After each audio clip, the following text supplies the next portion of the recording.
आज के वीडियो में हम देखने वाले काउंट के रिलेटेड सारे फॉर्म। तो सबसे पहला होता है काउंट। काउंट मतलब अगर आपको आपके डेटा में से काउंट निकालना है, न्यूमेरिकल वैल्यू, तो काउंट के लिए इक्वल टू काउंट, और यहाँ पे उसका सिंटैक्स आता है। सिंटैक्स में सबसे पहले आपको बताया यहाँ पे वैल्यू, मतलब आपको चूज करनी है वैल्यू। मेरी डेटा रेंज मैंने उसको दे दी, जो भी न्यूमेरिकल वैल्यूज है वो आपको सेलेक्ट करनी है और एंटर करनी है। तो यहाँ पे आपको शो करेगा 10। इसका मतलब है इस डेटा में टोटल 10 काउंट। अगर यही चीज हमने ये जो चीज की है ये नंबर में, अगर यही चीज हमें टेक्स्ट फॉर्मेट में करनी, मतलब हमें टेक्स्ट का काउंट निकाल, तो आप उसके लिए यूज कर सकते हैं काउंट। वहाँ पे हम काउंट का फॉर्मूला नहीं लगा, क्योंकि अगर आप काउंट का फॉर्मूला लगाते हो, जैसे कि मैंने यहाँ पे लगा काउंट और मैंने यहाँ पे टेक्स्ट फॉर्मेट को सेलेक्ट किया और एंटर किया, तो आउटपुट में आप देखोगे तो आउटपुट 0 बताओ। इसका मतलब है कि ये फॉर्मूला टेक्स्ट फॉर्म तो पुट नहीं, तो उसके लिए हमें क्या करना, काउंट ए चलाना। तो यहाँ पे हम चलाते हैं काउंट ए, और काउंट ए का सिंटैक्स क्या कहता है, वैल्यू। दोनों का सिंटैक्स सिमिलर है, लेकिन काउंट ए काम करता है न्यूमेरिकल और टेक्स्ट के लिए, दोनों के लिए काम। तो यहाँ पे मैंने टेक्स्ट को सेलेक्ट किया और एंटर किया, तो यहाँ पे आपको उसका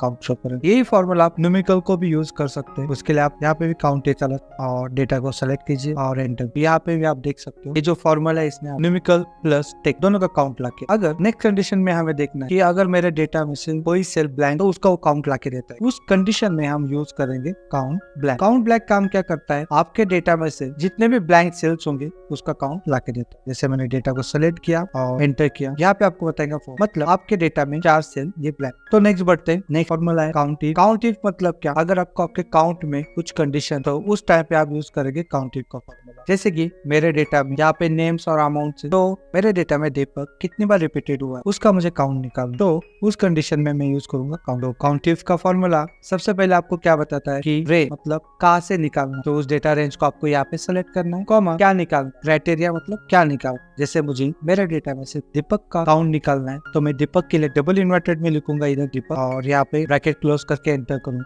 तो आपको दिखेगा 4 बार वो डेटा में रिपीट हुआ। लेकिन ये तो हमने एक कंडीशन पे किया, अगर इसमें मुझे मल्टीपल कंडीशन हो तो उसके लिए भी हम काउंट इफ्स यूज कर सकते, तो वो भी हम एक बार देख लेते हैं कैसे वर्क होता है उसका। तो यहाँ पे देखिए इस डेटा में अपने पास नेम और रीजन, मुझे देखना है दीपक इस रीजन में कितने बार रिपीटेड हुआ। जैसे यहाँ पे 4 रीजन है, 4 में से वेस्ट में से वो कितने बार रिपीटेड हुआ उसका मुझे काउंट। तो यहाँ पे 2 कंडीशन, एक तो दीपक, सेकेंडली उसका रीजन। तो वो सारी चीजें के लिए हम यूज करेंगे काउंट इफ। मल्टीपल कंडीशन होंगी, तो यहाँ पे सबसे पहले पूछेंगे आपको क्राइटेरिया रेंज, मतलब ये आपकी पहली क्राइटेरिया रेंज होगी। मुझे नाम ढूंढना है, तो कौन सा नाम ढूंढना है, यहाँ पे मैं टाइप करूंगा दीपक, कॉमा यहाँ पे आपको पूछ रहा है सेकंड कैट, जो आपकी सेकंड कंडीशन। यहाँ पे मुझे सेकंड कंडीशन जोन की थी, तो मैंने यहाँ पे जोन सेलेक्ट किया और कौन से जोन की थी वो टाइप किया यहाँ पे, और ब्रैकेट। जो भी हम इसमें टेक्स्ट फॉर्मेट में लेते हैं तो उसको डबल इन्वर्टेड में लिखना जरूरी, और एंटर करते ही देखोगे तो जैसे देखोगे दीपक के वेस्ट में 2 बार रिपीटेड। तो इतने सारे काउंट के टाइप्स। तो आज के वीडियो में इतना ही करते हैं, मिलते हैं नेक्स्ट वीडियो में। तब तक सीखते रहिए, और चैनल को सब्सक्राइब नहीं किया तो सब्सक्राइब कीजिए।